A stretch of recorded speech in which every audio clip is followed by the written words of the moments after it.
На самом деле мы переживали, სინამდვილეში ჩვენ ვნერვიულობდით, იმიტომ რომ ყოველთვის ამაღელვებელია, როდესაც მღერი ადამიანებისთვის და მათ პირდაპირ თვალებში უყურებ.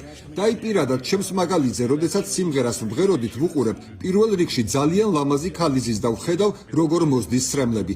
ჩვენ გვესმის, რისთვის ჩამოვედით აქ. გვესმის, რომ ტყუილად არ ვაკეთებთ ამას.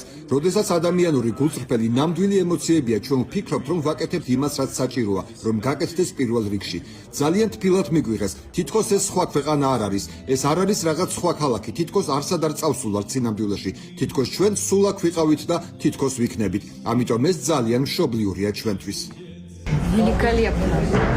არაჩვეულებრივია გაზვიადების გარეშე. ძალიან მეგობრულად დაგხვდნენ, გვაჭამეს. ცხოვრებაში პირველად დავაგემოვნე ქართული ღვინო, ჭამე ხინკალი, ხაჭაპური, ეს ნამდვილი ბედნიერებაა. სასტუმროდ შესანიშნავია, სადაც დაგვაბინავეს. ეს ჩვენთვის შესანიშნავი შანსია სტუდენტებისთვის. წავიდეთ სხვა ქვეყანაში და ვნახოთ უცხო ქალაქები, ხალხი. თბილისი ძალიან მომეწონა. მე ამ ქალაქზე შეყვარებული ვარ, ძალიან მომწონს ინფრასტრუქტურაც.